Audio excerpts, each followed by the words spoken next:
Meu nome é João Vitor e essa apresentação de redes computadores está ministrada pelo professor Tiago. Minha dupla é o Gustavo Henrique e aqui com o nosso nome completo, o nosso matriz. O projeto ele consiste em 3 passos. A gente vai utilizar o Cisco Packet Tracer e quais são nossos objetivos? A gente vai ter que ter uma rede de computadores, que ela necessita ter pelo menos 2 ou mais sub-redes, sendo que elas precisam ter pelo menos 1000 dispositivos por cada sub-rede. Cada uma dessas redes ela deve ter ao menos 2 virtual LAN, ou seja, 2 redes locais virtuais, e tem que ter um serviço DHCP para que possa ser distribuído os IP ao dispositivo de forma automática. Aqui está o nosso formato do CIDR, seria uma notação padrão para esse formato de IP, e aqui é a nossa máscara que a gente vai estar utilizando para calcular a máscara de rede. Pegando a máscara, a gente vai, cada uma dessa máscara é separada em um octeto. Cada octeto desses eles possui um bit, e a gente vai estar precisando repartir ele de volta para a forma decimal. Para isso, a gente está utilizando essa tabela aqui, que cada bit ele é lido da direita para a esquerda, começando dessa parte que eu estou marcando, e como ele é feito por um octeto, o número 255 ele é formado pelos bits número 1 até serem completados, já que todos esses bits aqui somados, eles equivalem a 255. Como a nossa máscara ela é basicamente 255, 255, ou seja, todos esses bits aqui eles vão ser numerados de 1, e os outros estão zerados, ou seja, eles ficam zerados. Aqui a gente tem a anotação na forma decimal. Para a gente poder dividir ela em 2 redes, a gente vai estar pegando um bit a mais, e esse bit ele está localizado aqui. Ou seja, as 3 primeiras linhas elas vão ser exatamente iguais, com exceção do terceiro octeto, que agora ele passa a ter 128 e antes era 0. Nossa máscara de subrede passa a ter 255.255.128.0. O nosso cálculo para a gente saber quantos endereços disponíveis para cada subrede, ele é feito da seguinte forma. A fórmula é 2 elevado a n, e o nosso n ele é equivalente ao número de bits não utilizados. Ou seja, a gente vai estar tendo aqui, a gente tem 8 bits que não estão sendo utilizados, e aqui em cima nós temos 7 bits que não estão sendo utilizados. Ou seja, no total nós temos 15. Com 2 elevado a 15, esse é o nosso resultado, ou seja, os endereços possíveis para cada subrede. Só que a gente tem o endereço de rede e o endereço de broadcast. Nesse caso, são menos 2, já que eles não podem ser utilizados. Ou seja, a fórmula passa a ser 2an menos 2, e nós temos todos os dados, calculando 3.276 endereços disponíveis para cada host dentro da subrede. E aqui a gente vai calcular o número do salto. O número do salto ele depende desse terceiro octeto. Ou seja, como nós temos 7 bits disponíveis, nosso número de salto ele vai ser 7, e aplicando na fórmula 2 elevado a 7, nós temos que o número vai ser de 128. E aqui a gente tem a aplicação da nossa tabela. Endereço de rede, o primeiro endereço que é aplicado para cada subrede. Endereço de host, que é todos os endereços possíveis entre o endereço de rede e o endereço de broadcast. O broadcast ele é o último endereço possível dentro daquela subrede. E aqui a gente tem as 2 subredes com todos os dados que nós vamos utilizar. Já no Cisco, todos os dispositivos que nós vamos utilizar, vamos estar citando agora. A gente vai estar utilizando 2 tipos de roteadores, ou seja, o roteador que ele fica possível específico para Virtual LAN 1 e o da Virtual LAN 2. Já o Gustavo vai explicar um pouco mais sobre eles. E aqui a gente tem as 2 portas que a gente vai estar utilizando em cada um deles. A primeira, 192.68.0.1, que é justamente o primeiro endereço de host disponível dentro da primeira subrede. E a segunda porta, que é 192.68.128.1, que é o primeiro endereço disponível dentro da segunda subrede. E aqui a gente tem basicamente o segundo passo, só que dentro do roteador. Ou seja, 192.68.27.254, que é o último endereço disponível dentro da primeira subrede, e assim também para o segundo, que é o último endereço disponível dentro da segunda subrede.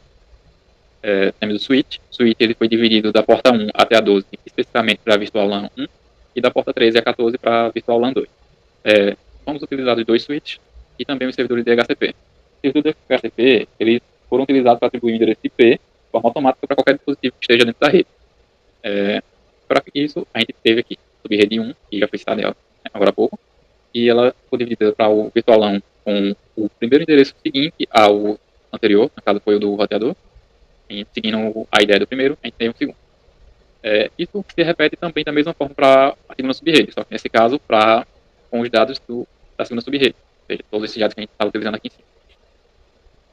As impressoras, a gente tem uma impressora para cada Virtual LAN, ou seja, já o Gustavo vai explicar um pouco mais sobre ela, e aqui a gente tem o IP, e ela utiliza um IP reservado.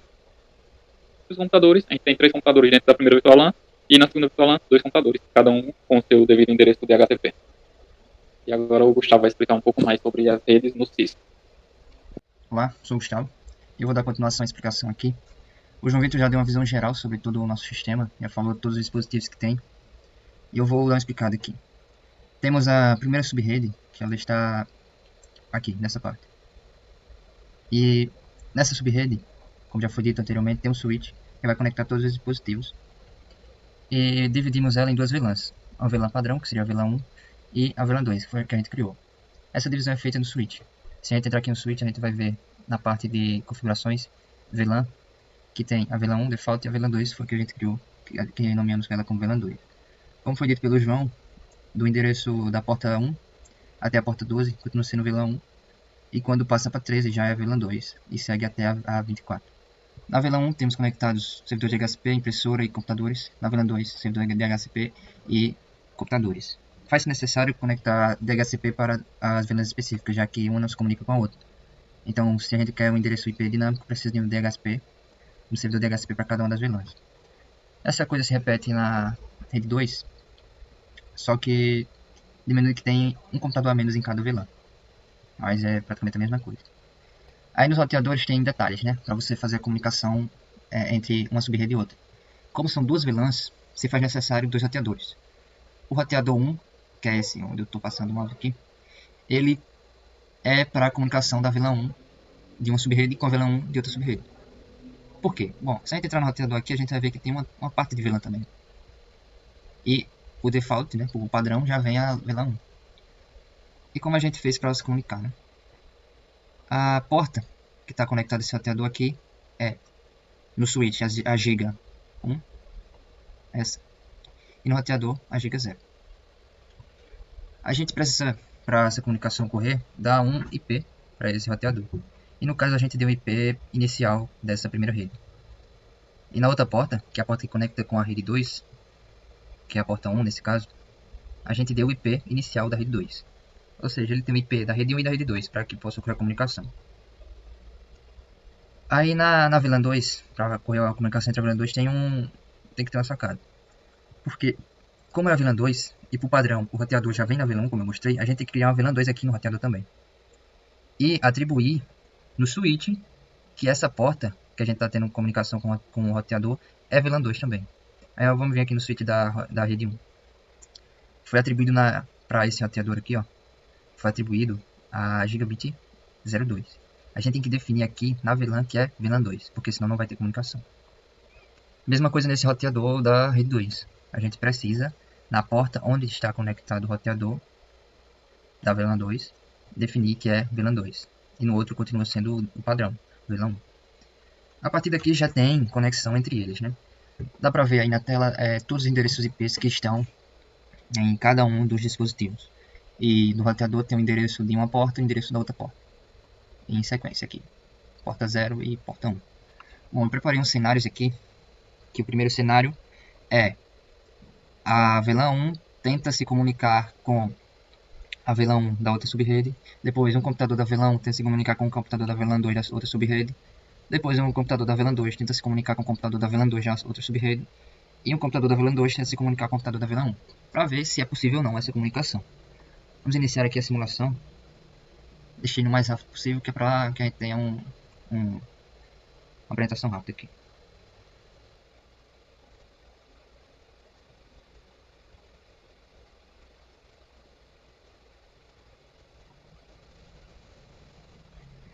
Se a gente ver aqui embaixo, o primeiro cenário aqui, o primeiro pacote que foi enviado foi da VLAN 1 para VLAN 1 e teve sucesso.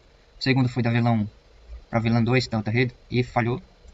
Depois, da rede 1, foi da VLAN 2 para VLAN 2 sucesso e da V2 para V1 falhou. Isso alternando entre redes, né? Deu para ver pela animação que faz. Outro cenário é mandando da VLAN 1 para VLAN 1 do outro lado, para ver se essa comunicação existe. Então, vamos aqui, dar o play. Pode ver que vai vendo um pacote de cada vez, passa pelo roteador, depois vai para o switch, para o computador de destino. E depois volta, tendo a confirmação de que foi com sucesso. Agora vamos para o terceiro cenário, que é de VLAN 2 para VLAN 2, né? Vamos ver se também há comunicação. Pode perceber que agora ele mudou o switch, né? Deu para o switch da VLAN 2.